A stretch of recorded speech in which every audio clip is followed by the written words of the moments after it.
Hi, I'm Rebecca Hamilton, and I'm with Key Ministry here in Cleveland, Ohio, and I'm really happy to be with you at Inclusion Fusion. I'm glad you've joined us. I hope you're ready to learn a little about Respite Outreach and how it can work at your church to bring new people to Christ. It's a fun, really fun-filled outreach, and I love doing it here at my home church, so I'd love to share some ideas with you. So hang in there and make sure you look up the handouts, which will be listed on the Inclusion Fusion site, and that way you can follow along with me as I go. When we talk about Respite Outreach, we really can follow one of two main models. One is the event-based model, and one is more of the in-home, or what we call relational respite. And there'll be a whole separate module during Inclusion Fusion on the relational respite with Libby Peterson, which you'll want to make sure to see because it's really great. But when we talk about an event-based model, we talk about a fun party that happens either, once a quarter, once a year, every so often, where it's large attraction, it's a lot of fun, and you invite either children with special needs or adults with special needs, and invite them into your church home and just have a blast with them. Train your volunteers and have a good time. And it happens periodically, and it may or may not have a Christian focus. A lot of families who have kids with special needs sometimes have a negative connotation along with church. Sometimes they've been asked not to come back to a church, unfortunately, or they've had a bad experience there. So when they come to something like a respite event at church, we sometimes keep the focus on just general fun with some basic some basic activities that don't necessarily focus on a Christian message, and draw them into that relationship more slowly, just to give them a level of comfort. When we talk about what we call relational respite, it's really just an organic friendship, a relationship that develops between a family with a child with special needs and someone at the church. So it may start as someone who is a volunteer at a church outreach event and is paired with a child with special needs, and then out of that might naturally come a relationship that's just very natural. This happened for my own family with my daughter, who's 15 years old, and at the Respite Outreach events at our own church, which they're called Breathe Respite. She's been paired with the same young man for about 2 years now. And they've become great friends, and we've even gone to their home at Christmas time and babysat for him and his brother and sister while his parents go out. And we like to think of it as just being part of their family now and part of their natural support system. So it's less formalized than an outreach event, and it's just as needed. Why does respite matter? I try not to read to you because I know you're smart people and you can do that for yourself, but there's a testimonial that we received, and we receive these every so often. We just got this one, and I wanted to share it with you. It means a lot to us. This came from a parent of a child who attended a respite event. And it says, "I wanted to send a sincere and heartfelt thank you for organizing such a wonderful program. One word could sum up our experience last night: amazing. Our children had an exciting time playing, crafting, singing, and dancing the night away, while my husband and I had a chance to quietly reconnect as a couple and talk over dinner and coffee. Opportunities like this for parents of special needs kiddos are so needed, but don't happen nearly enough because of the inability to find appropriate care, the burden of finances, or sheer exhaustion from running to and from specialized therapies in schools. Thank you for affording us the opportunity to let our kids have a blast in a safe and nurturing environment, and allowing my husband and I to enjoy time together as just husband and wife. We're so grateful, and we'll be back next month and for many months to come. We'll also be sharing our positive experience with other parents that would also benefit from such a special program. Keep up the great work." How great does that feel when you get an email like that after you've worked hard to put together a respite event?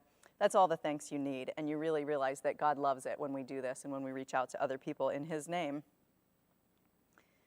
Who do we serve when we have a respite event? Well, we have a lot of audiences. The parents, we know, certainly need the break that they get through an outreach event like a respite night. We know that, although the data is conflicting right now and we've seen different studies, we know that the divorce rate for parents of kids who have special needs is much higher than the average divorce rate, somewhere in the ballpark of 85%.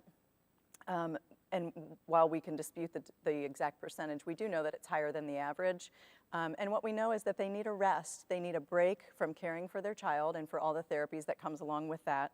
And a respite night can do that. So the parent is one of our primary audiences for a respite event.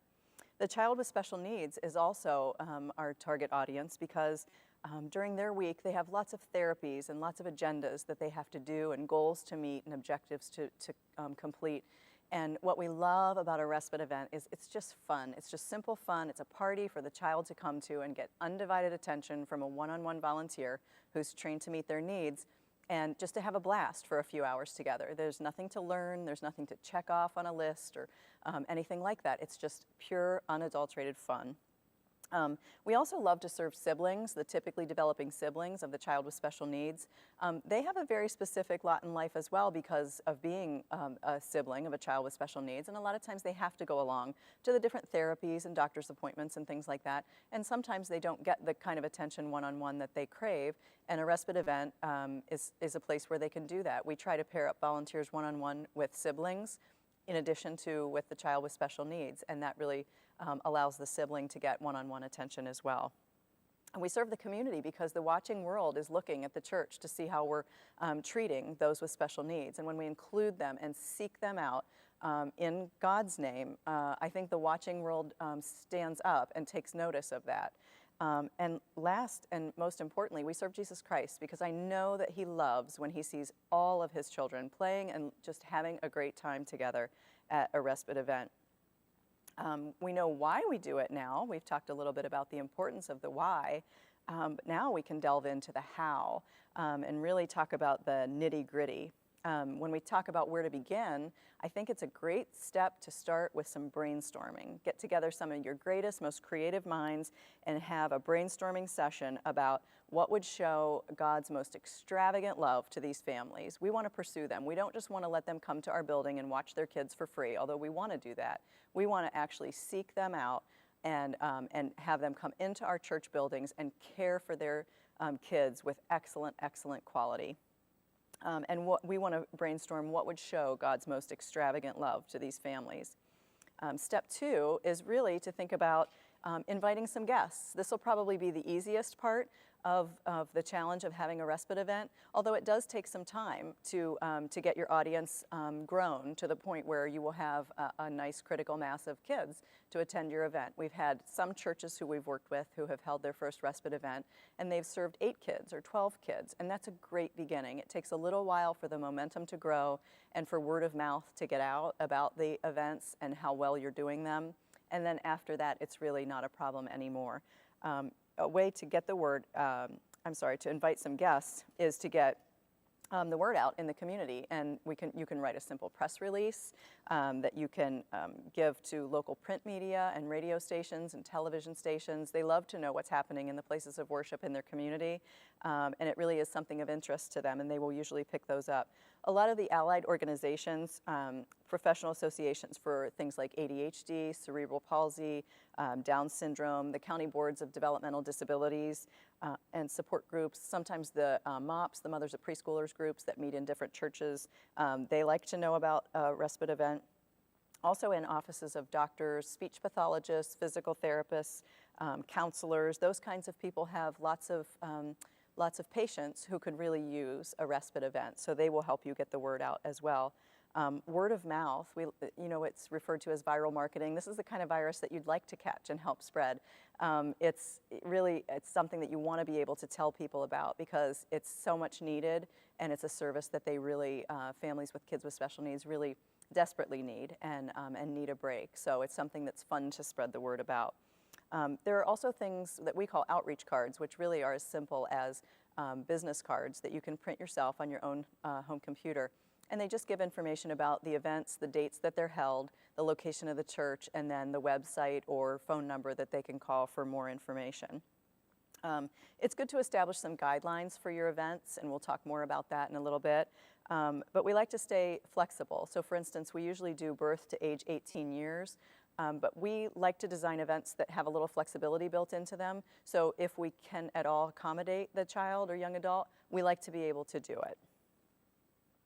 The third step is to recruit lots of volunteers. As you can imagine, if we've talked about having guests paired up one-on-one with volunteers and having guest siblings paired up with volunteers one-on-one, then doing the math, you realize that we could need a lot of volunteers. But this is something that volunteers really respond to. We find that typically it's a different group of volunteers than are the Sunday morning regular people who work in the children's ministry department. This has a different appeal. It usually appeals to a separate group of volunteers, and I think it's something that is fun-filled, has no agenda, as I mentioned, and it's just a lot of fun to be able to do it. I think it's important to be honest and upfront as you recruit and train your volunteers, and be honest with them about the people you serve. I think there's a connotation that children with special needs about things that might happen, people are afraid of mishaps or misbehaviors and things like that. I think we need to just get that out in the open as we begin to recruit our volunteers, have those discussions, and talk about people's fears, because once they're out in the open and you discuss them, and once you've held one event and they see how much fun it is, I think a lot of volunteers will see it's really not what they thought it might be. It's much more fun than that. Announcements in your congregation can also help to get the word out in the congregation about the respite events. Our own senior pastor, when we began this effort at my own home church, he said that he would make announcements from the stage on Sunday mornings, and I was a little skeptical that we would get the volunteer support that we needed, and he said, trust me, it'll be okay, it'll work. So he made the first announcement from the pulpit on a Sunday morning, and we got about 30 or so volunteers who signed up. And the next Sunday he did it again, and then by that time we had about 70 volunteers who had signed up. So I then had more faith, as I should have in the beginning, that we would have the volunteer support that we needed to pull something like this off. You can also partner with other churches. If you're a smaller church or a church building that isn't handicap accessible, you can partner with other churches in your area. You can even look at having, if your building is not accessible, you can even look at having it at a local school or a library or a community center, something like that, where they might have a more handicap accessible building. And partnering with other organizations, like the local high schools need service hours for some of their clubs, National Honor Society and things like that. So you can really partner with all of those types of organizations and people to get the kind of volunteer support that you need. The great thing about a respite event is there really is something for everyone. When you're recruiting volunteers, you don't have to love working with kids one-on-one. You can like to do food service, or you can like to do setup and cleanup, logistics kinds of things, administrative things. There's really something for everybody. So even if a volunteer or a prospective volunteer doesn't love working with kids and doesn't know anything about kids with special needs, that's okay. There's really a way for anyone who's interested to be able to help. Your church website and social networking sites are great ways to be able to spread the word so that you have all the volunteer support that you need. A simple plea on my Facebook page for we need more buddies for our Breathe Respite on Friday night, and usually that'll get a dozen or so teenagers right off the bat. So they're really powerful marketing tools for getting the kind of help that you'll need. And as I mentioned before, I like to be able to accept most any kid who has a need to come to a respite event or an outreach event. If he has medical needs that are pretty involved, then we try to make the answer yes, they absolutely can come, if we make sure that we then recruit volunteers that are skilled and well-trained who are able to accommodate that need.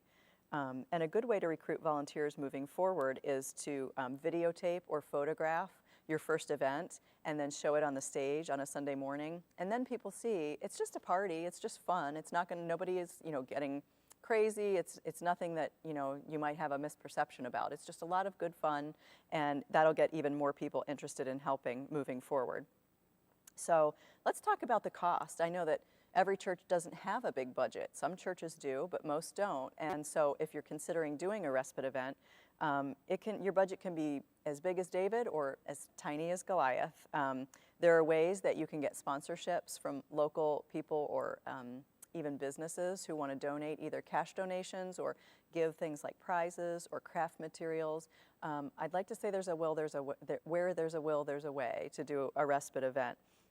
They can be done on absolutely no budget whatsoever if you really canvass the community and have a core team of leaders who is interested in making sure that the event does happen, who can really network in the community and talk with people to donate things, and really it can be done in that way. There are volunteer roles, as I mentioned, that really fit almost everyone's personality or spiritual gifts. There are things like welcome and registration people who are at the front door. Those are your friendly people who can warmly welcome your guests and invite them into the church building. The registration team is your people who are administratively gifted, who can keep track of a spreadsheet and print out name tags and keep track of food allergies and things like that. Buddies are your people who just love to have fun with a kid, one-on-one. Just run around for a few hours and have a great time, play games with the kids or do crafts. There's a security team, which is really important. We like to make sure that security is posted in pairs of 2 throughout the church building at any exterior entrance or exit, just to make sure that kids aren't going to make their way outside the building. For a lot of the kids that we serve at a respite event, that's a really enticing thing, is an exit to the building. They might like to wander or run away, and we need to make sure that we keep them safely within the building. So we like to make sure that we have security people posted at every exterior door to the building. We also make sure that we have medical people at every respite event. So that could include an EMT, paramedic, it could be a doctor, a nurse, anyone in the medical field. And we like to make sure that there is at least one doctor or nurse who is on site at all times when we have a respite event. A lot of times we find that doctors and nurses and other medical professionals in the congregation love to have the chance to volunteer in their field for their church, because that's not something that typically they get asked to do. So a lot of times we find out a lot of people who are doctors and nurses who we didn't otherwise know. A lot of people like to do food service, so we set up and take down the snacks for all the kids. We'll talk a little bit more about the layout of a respite evening. Many churches do theirs in the evenings, say for instance on a Friday evening from 6 to 9, but other churches like to do a Saturday or a Sunday afternoon. We've even had one church that we've worked with who has done them on Saturday mornings from say 10 to 1 or something like that. So food obviously will be based a lot on the day and time that the respite event is held, but you'll always need people who will help with setup and cleanup of food. Photographers and videographers are also something that can really help tell the story of the event and help to make those who weren't there the evening or the day of to really be aware and to see how wonderful it really was. And you'll also need floaters, and I can't really overestimate how important this group of volunteers is. In order for an event of this magnitude to be able to be pulled off safely, you always need to have people who are unassigned, who are simply waiting around the building for an assignment. It's very important to be able to grab those people at any given time and have them to help you with anything that might need to happen.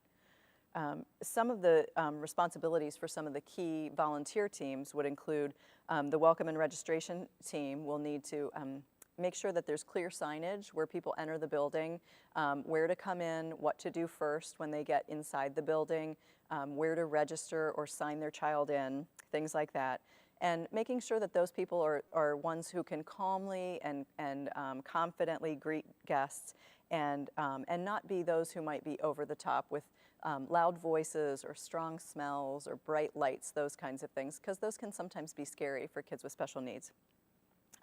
We want to make sure that we have parents sign the kids in and out, very important for security purposes, and many churches have the secure swipe cards that you can modify those to use for respite events as well.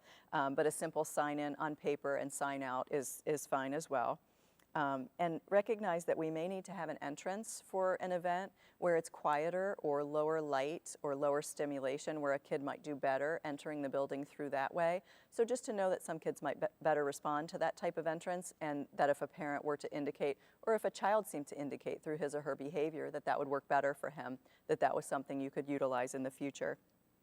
We even do, for the welcome and registration team at our own respite event, we have a little concierge table, and we like to print out a list of some of the movies that are playing locally and some of the local restaurants. And that helps because many of the people come from quite a distance to be able to have their children at the respite event, and they might not be familiar geographically with what's immediately around the church building. So this gives them an idea of where they can go within the 3-hour time limit of the event, and be able to get there and enjoy a meal or watch a movie and be able to get back in time to pick their children up.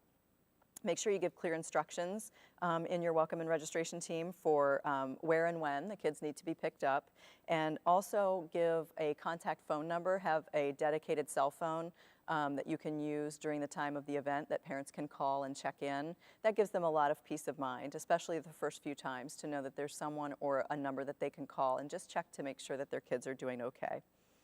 And remember that not every parent is going to go on a romantic date on time away. They might go home, they might have a bubble bath, they might take a nap, they might clean up their house. So just to train volunteers accordingly to not say, oh, I hope you have a romantic dinner together, because a lot of times that's not the first priority for the overworked parents of kids with special needs. They might just need a little downtime.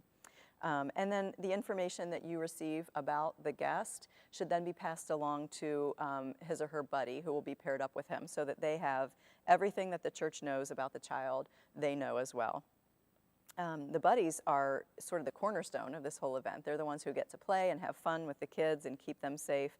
Just to remember that the buddy is really the equivalent of Christ to this family. As I mentioned, a lot of times there's a negative connotation that comes along with church for some of our families, and it's unfortunate but true.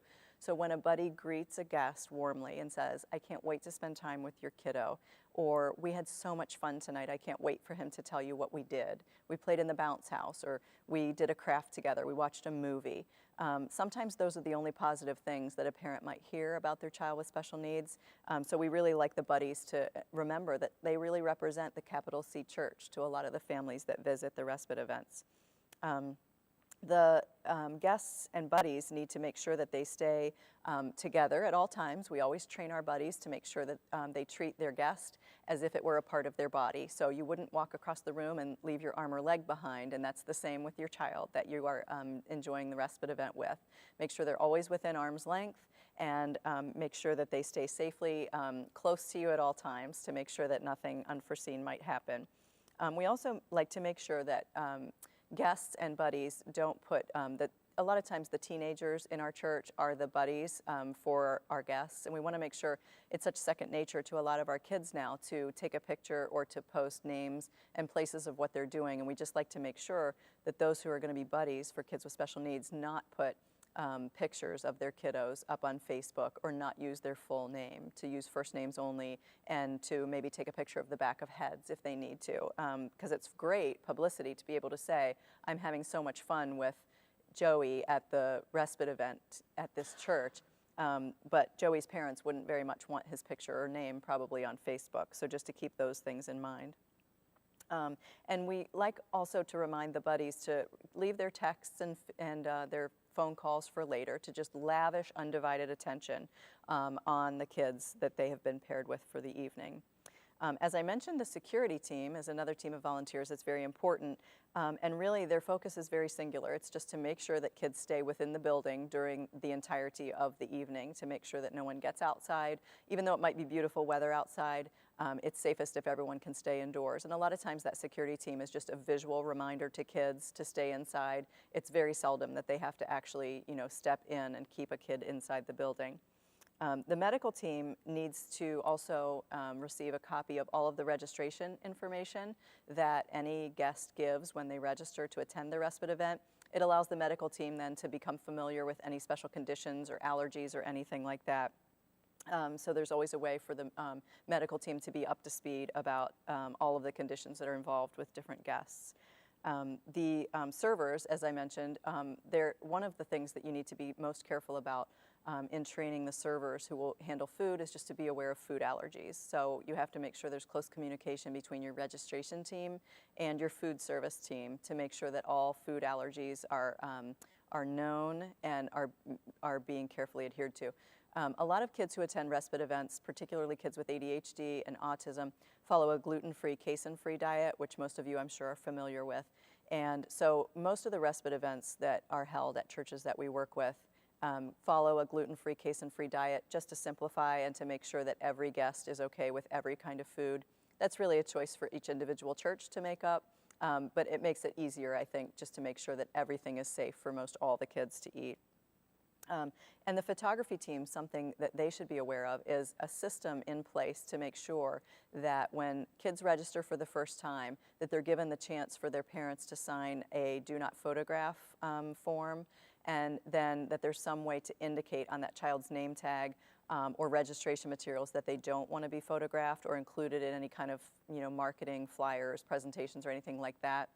So just to make sure, what we do at our church is if a child has a do not photograph request on file, we'll put a small red sticker on the child's name tag, and then if photographs or video is being taken on the evening of the respite event, we just make sure that that child is maybe photoshopped out or not included in the shot at all.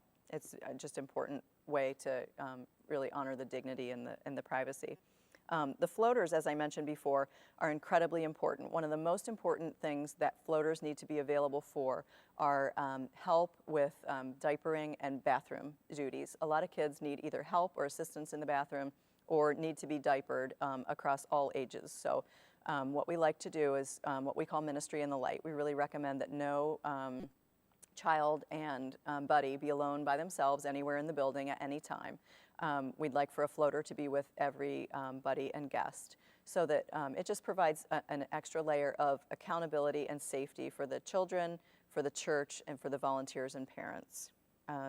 And it's important that we tell the floaters to not feel underutilized and to feel like you're not needed at a particular event if you aren't pressed into service. That would be the best case scenario if you weren't needed, but really the very job description is that you have to be there just in case, because it's really so important that you are. General information to just keep in mind as you move forward with planning some respite events at your church, that you pray for the families that you're going to serve. Sometimes it's hard for them to just mobilize the troops to get out of the house and to get somewhere. So we love to pray for our families, just that they would get to us safely and that the parents would be able to step away for a few hours. And also that we not pray over them or with the kids out loud while they're with us at the church. It just is a sour taste in some families' mouths if their children have been prayed over or have been prayed with out loud. So we like to encourage churches to silently and fervently pray for the families that will come to your respite event, but just to do it with privacy until you understand the comfort level of the family. Just be aware that all of the volunteers in the church should know where a diapering station is and where to go with medical questions, where a first aid station or a first aid kit is located, and then also where to go with behavioral questions. We have a team of people that we call the behavior specialists, and we indicate them and have trained our volunteers to look for them by a different colored lanyard on the volunteer name tag. Those are people like special ed teachers or behavior therapists, counselors, things like that, who have experience with de-escalating behaviors in kids if it gets to that point. So we just encourage every volunteer to err on the side of call a behavior specialist if you're not sure, because a lot of times people really want to help, but they're just not sure how to undo a behavior once they see it beginning. So that's a way that we can have that team available so that everybody is completely safe. Your physical environment should really be set up so that there's a minimum amount of bright lights, strong smells, allergens that might be irritating to kids with special needs, just to make sure that there's no blaring music, loud voices, those types of things. So things that you might think of as being appealing to some groups of young kids might be really unappealing to groups of kids who have things like autism or anxiety or ADHD. So just to remember that touch might be unwelcome by some kids. It might be very uncomfortable for them to be touched. So just to ask first, would you like a hug? Could we give a high five or, a fist bump instead? Something like that. A sample respite evening, as I mentioned, a lot of the respite evenings that we work with churches around are on Friday evenings from 6 to 9. It just seems like a good time for a lot of churches facility-wise that their building is available. And we usually set up about 6 or so rooms that have different activities in them. One is a large motor space where we just have a larger space available for the kids. We have hula hoops and softball, bowling and things like that, where they can just really move their bodies and physically blow off steam if they need to.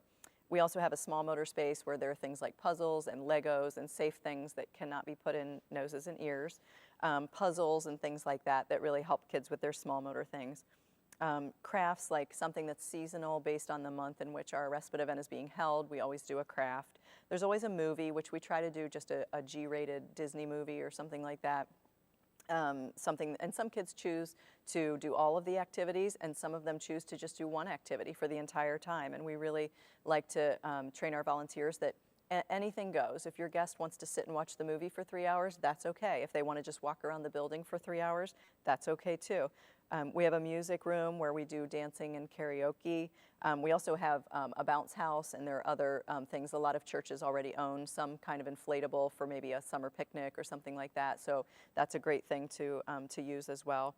And then we also like to have available for the kids at respite events either a quiet room or a sensory room or both. A quiet room is just a place where there's very low light, very little noise, very little really in the way of physical surroundings, just a place that's pretty stripped down.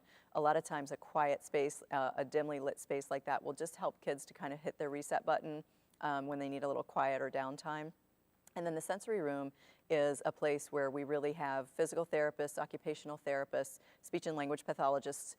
It's more of almost a therapeutic setting, and a place where they work with kids who are more seriously involved, who maybe use wheelchairs, need to have a little more therapeutic, like swinging and different kinds of deep pressure massage and things like that. So we have all of those set up throughout the evening, and kids and their buddies can just make their way around as many or as few as they like. Anytime we train churches, we like to talk about people first language and really focus on the dignity of the person and the person that God created, and to talk about the person first and the disability second. So instead of saying an autistic kid, to say a kid who has autism. And we just feel it's another layer of dignity that we would like to show to all of God's creatures that He created, and we feel it's really important. So unfortunately, we still hear terms like crippled and deformed and retarded, which are completely outdated and inappropriate, and we really want to continue to encourage people. We all slip up all the time and have to correct ourselves, but we want to continue to encourage people to think about the language that they use. One of the initiatives that Key Ministry is working on in partnership with the Vineyard Church in Cincinnati is called freerespite.com, and it's a movement across the entire country to mobilize Christian churches to be able to provide these free respite events for families of kids with special needs. We have built a website, freerespite.com, that goes along with it. And what it will eventually enable churches to do is to have a username and password, and to be able to log on, fill in their information about when their respite events will be held, what the hours are, how many kids they can accommodate, what's the registration deadline. And then it will allow parents in every geographic area to go onto this site and to search either by zip code or by some other things like denomination, and find respite events anywhere in the country that are high quality, free, and have trained volunteers with this minimum level of excellent care that we help churches to provide. So if you check the freerespite.com website, we're still working out the bugs at this point, but it will be up and running just very shortly. So we want to make sure that we continue to build our influence and our ability to serve by linking arms together with churches all across the country. We want you to stay in touch with us. The only way that Key Ministry is able to help churches is by knowing stories of churches who are already doing things, what's working for you and what's not working for you. So make sure you check out our website, keyministry.org, and stay in touch with us and use the resources that are on there. We also have 2 blogs that are related by 2 of our colleagues, Katie Weatherby and Steve Gersovich, and we encourage you to read those as well. And if you have questions or comments, please be in touch with us, either through the Key Ministry website or through inclusionfusion.org. I hope you've been able to get something, some great information today about how to start a respite event at your church. And if you have questions, please let us know. We love to help you in that regard. So thank you for tuning in. I appreciate it, and God bless.